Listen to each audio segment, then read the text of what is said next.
Hi అండి. ఏంటక్క బయట బర్డ్ ఫ్లూ అంటుంటే మీరు చికెన్ తెచ్చి తింటున్నారు అనుకుంటున్నారా? లేదండి, నేను చికెన్ తిని 1 మంత్‌కి పైనే అవుతుంది. నాకు ఇక్కడ చికెన్ తెచ్చే వాళ్ళు కూడా లేరు. మా హస్బెండ్ లేరు కదా అండి. ఇంకా నేను చికెన్ తిని కూడా ఆల్మోస్ట్ 1 మంతే అవుతుంది. అయితే మరి ఈరోజు ఎవరు చికెన్ తెచ్చారు అనుకుంటున్నారా? చికెన్ షాప్ అతనికి మా హస్బెండ్ ఫోన్ చేస్తే తన ఇంటికి తెచ్చిచ్చారు. 10 రూపీస్ ఎక్కువ తీసుకుంటారండి, ఇక్కడ ఇస్తారు. కాకపోతే తినకూడదు అంటున్నారు కదా అని నేను 1 మంత్ వెయిట్ చేశాను తినకుండా. అయితే ఇక్కడ అందరూ తినేస్తున్నారండి. నాకు తెలిసి మన ఆంధ్ర సైడే అనుకుంటాను. ఇక్కడైతే అందరూ తినుకుంటున్నారు. నేను రెగ్యులర్ కర్రీలా కాకుండా ఈరోజు చికెన్ పులావ్ చేసుకున్నానండి. నాకు బిర్యానీలు అంటే చాలా ఇష్టం అండి. అందుకే ఈరోజు పులావ్ చేసుకున్నాను. అది కూడా బాస్మతి రైస్తో కాకుండా రెగ్యులర్గా తినే రైసు, సోనామసూరి రైస్ తింటాము, దాంతోనే చేసుకున్నానండి. ముందుగా చికెన్ని బాగా క్లీన్ చేసుకుని ఉప్పు, పసుపు, కారం, అల్లం వెల్లుల్లి పేస్టు, ఇంకా ఆయిలు అన్నీ వేసుకున్నానండి. ఫ్రైడ్ ఆనియన్స్ కాకుండా ఇలా పచ్చి ఆనియన్స్ కూడా చాలా బాగా అనిపిస్తుందండి. పచ్చి ఉల్లిపాయలు వేసుకుని గరం మసాలా ఇవన్నీ ఇంకా మసాలాలన్నీ వేసుకుని బాగా కలుపుకోవడమే, తెలిసిందే కదా. ఇప్పుడు అందరికీ తెలుస్తాయి బిర్యానీలు ఎలా చేయాలో, చెప్పవసరం లేదు. అయితే పెరుగు కూడా వేసుకున్నానండి. పెరుగు కూడా బాగా వేసుకుని కలుపుకోవాలి. నేనైతే 1 గంట వరకు బాగా కలుపుకొని ఉంచాను. ముక్కకు బాగా పడుతుందండి. ఒక 1 అవర్ వస్తే చాలా బాగా వచ్చింది. ఈరోజు చాలా రోజులైంది కదా తిని, అందుకేనేమో చాలా టేస్ట్ అనిపించింది. సోనామసూరి రైసు ఒక గ్లాసుడు వేసుకున్నానండి నేను. మా ముగ్గురికి ఆ గ్లాసుడు ఇంకా మిగిలిపోయింది. నైట్కి కూడా సరిపోద్ది. అలా తిన్నామన్నమాట మేము. మా పిల్లలు ఏం తినరండి, అందుకే సన్నంగా ఉన్నారు ఏంటో మరి.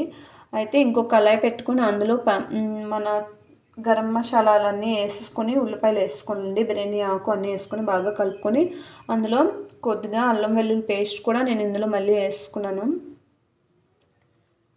ఇలా అయ్యాక బాగా ఫ్రై అయ్యాక చికెను ఇంకా వేసుకోవాలండి. మ్యాగ్నెట్ చేసుకుని చికెన్ అంతా మ్యాగ్నెటే కదా, ఆ చికెన్ వేసుకున్నానండి. చికెన్ వేసుకుని బాగా కలిపాక నేనైతే ఇంకా చికెన్ కర్రీలా ఉడికిన తర్వాత రైస్ వేసానండి. లేదంటే పచ్చి పచ్చిగా ఉంటుందేమో. నేను ఎప్పుడున్నా అలాగే కర్రీ వండుతాం కదా, కర్రీ అయ్యేలాగా ఉంచి దాని తర్వాత రైస్ వేసి వాటర్ వేసుకున్నానండి. చాలా బాగా వచ్చింది.